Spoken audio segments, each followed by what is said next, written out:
States. India is not described as a nation, it is described as a union of states. दोनों को सुना आपने, सोच देखी दर्शकों।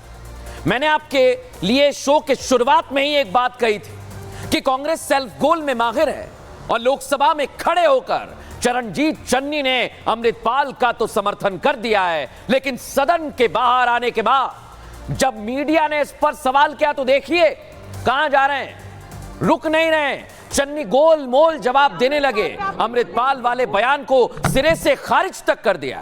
शायद उन्हें समझ में आ गया है कि उन्होंने बड़ी गलती कर दी है, लेकिन कैसे कैमरे के सामने आने से बचते नजर आए, देखे जरा। चन्नी जी, अमृतपाल पे आप कुछ बोलेंगे?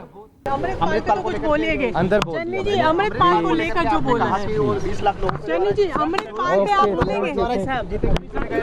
चन्नी जी, अमृतपाल पे आप कुछ बोलेंगे? बोल दिया। अमृतपाल पे तो कुछ बोलिएगा चन्नी जी, अमृतपाल को लेकर जो बोला है। चन्नी जी, अमृतपाल पे आप बोलेंगे? चन्नी जी, अमृतपाल पे आप कुछ बोलेंगे? बोल दिया।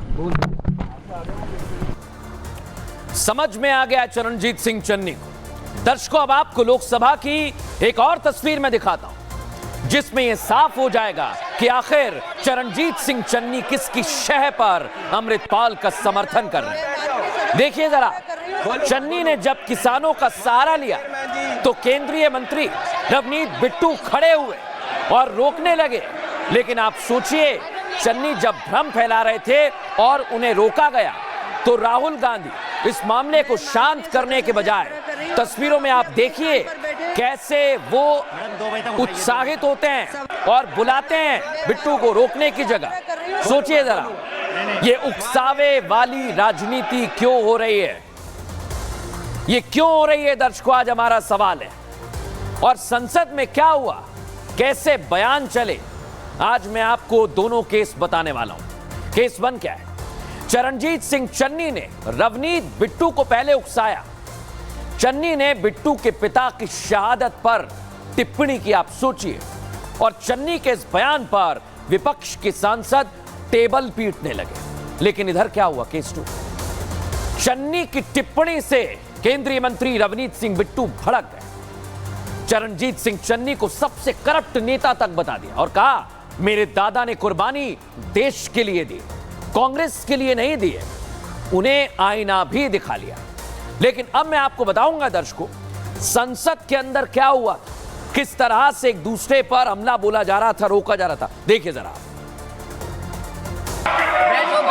बिट्टू जी, आपके पिताजी शहीद हुए थे, माननीय सदस्य, लेकिन मैं आपको कह दूं वो उस दिन नहीं मरे थे, वो उस दिन मरे जिस दिन आपने कांग्रेस को छोड़ा। आपने मेरा नाम लिया, मेरे दादाजी सरदार बेअंत सिंह जी, उन्होंने कुर्बानी देश के लिए दी, कांग्रेस के लिए नहीं दी, देश के लिए दी।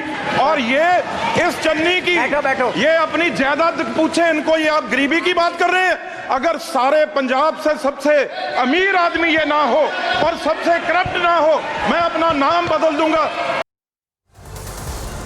तो देखा आपने कैसे हंगामा हुआ दर्शकों। लेकिन अब मैं आपको सुनवाऊंगा, इस पर भी प्रतिक्रियाएं सामने आ रही है। कौन क्या कह रहा है, सुनिए जरा।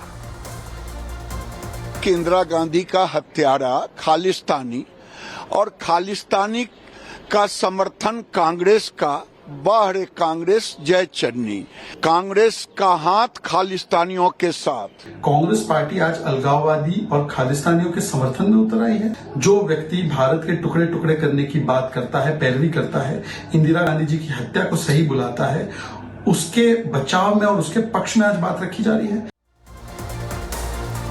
हमले सियासी हो रहे हैं दर्शकों, लेकिन आपके लिए हम एक्सरे रिपोर्ट लेकर आए। क्या वो एक्सरे रिपोर्ट कहती है? सबसे पहले केस हिस्ट्री, जो केस आज हमारे सामने आया उसकी हिस्ट्री क्या कहती है, दिखाते हैं आप। 23 फरवरी 2023 अजनाला थाने पर अमृतपाल ने हमला कर दिया। अमृतपाल के नेतृत्व में थाने पर कब्जा तक कर लिया गया दर्शकों। हजारों समर्थक बंदूकें और तलवार लेकर थाने पहुंच गए। 5 पुलिसकर्मियों को घायल कर दिया गया। इतना ही नहीं, अमृतपाल ने अपने करीबी को लवप्रीत तूफान को छुड़ा लिया और लवप्रीत पर अपहरण तक के मामले दर्ज हैं। लेकिन अमृतपाल ने गृह मंत्री अमित शाह को धमकी दे दी थी। याद होगा, 18 मार्च को अमृतपाल पर एनएसए लगाया गया और इसके बाद शुरू होती है कार्रवाई, क्योंकि साथियों पर भी एनएसए के तहत कार्रवाई की जा रही थी। लेकिन अमृतपाल के कई साथियों को पहले गिरफ्तार किया गया और अमृतपाल की तलाश 36 दिनों तक होती रही। भिंडरावाला के गांव से अमृतपाल की गिरफ्तारी हुई और अमृतपाल को असम की डिब्रूगढ़ जेल में रखा गया है, जहां अमृतपाल है। लेकिन कैसे एक के बाद एक हमले होते रहे।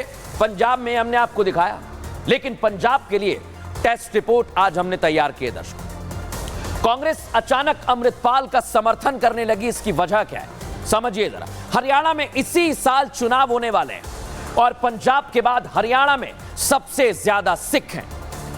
हरियाणा में 5% सिख आबादी है। कांग्रेस सिखों को साधने के लिए चन्नी को आगे कर रही है और चन्नी पिछड़ों के भी नेता बड़े माने जाते हैं। कांग्रेस की नजर पिछड़े वोट बैंक पर भी बनी हुई है और अमृतपाल का मुद्दा भी रणनीति के तहत उठाया है, क्योंकि साइलेंट खालिस्तान समर्थकों को साधने की कोशिश है और अमरिंदर सिंह के बाद पंजाब में कांग्रेस के पास कोई मजबूत चेहरा नहीं है। इसलिए चन्नी कांग्रेस के पंजाब में बड़े नेता बनने की चाहत रखते हैं, इसी दिशा में वो काम कर रहे हैं। लेकिन अब फाइनल रिपोर्ट हमारी क्या कहती है, आइए जरा मैं आपको दिखा देता हूं। फाइनल रिपोर्ट जरा सामने दिखाइए, क्या फाइनल रिपोर्ट कहती है। पंजाब में किस तरह से माहौल खराब हो रहा है, यह आपने देख लिया दर्शकों। और आपको यह भी जानकारी दे दूं कि पंजाब में किस तरह से अब कार्रवाई की जाएगी। यहां अमृतपाल को लेकर सवाल खड़े हो रहे हैं, उसको सांसद तक बना दिया गया है। सामने दीजिए ग्राफिक्स। अमृतपाल की सांसदी को चुनौती दी गई है दर्शक। विक्रमजीत सिंह ने हाई कोर्ट में याचिका दाखिल की है और विक्रमजीत खडूर साहिब से निर्दलीय प्रत्याशी थे। अपनी याचिका में विक्रमजीत ने 5 बातें कही हैं। अमृतपाल ने अपने नामांकन दस्तावेज में कई जानकारियां छिपाई। दावा किया गया कि नॉमिनेशन पेपर अधूरा है, फंड डोनेशन खर्च की जानकारी भी छिपाई गई है और धार्मिक स्थानों का इस्तेमाल वोट मांगने के लिए किया गया। बिना मंजूरी के चुनाव प्रचार सामग्री तक छपवाई गई। चुनाव आयोग की अनुमति लिए बिना सोशल मीडिया पर प्रमोशन हुआ और इस याचिका पर 6 अगस्त को हाई कोर्ट में सुनवाई होनी है दर्शकों। लेकिन सोचिए आप, इस अमृतपाल का कांग्रेस पार्टी समर्थन कर रही है। क्या यह खालिस्तानी सोच उजागर होती है दर्शकों? लोग क्या कह रहे हैं सुनिए जरा। अमृतपाल पे जो चीज़ें लगी हुई आतंकवाद से संबंधित लगी हुई हैं, उसका समर्थन करना एक तरीके से आतंकवाद का समर्थन करना है। कि कांग्रेस और आम आदमी पार्टी दोनों लोग इस समय पर जो खालिस्तानी लोग हैं उनके साथ जुड़े हुए हैं। तो कांग्रेस जब उन लोगों का साथ दे रही है तो मतलब कांग्रेस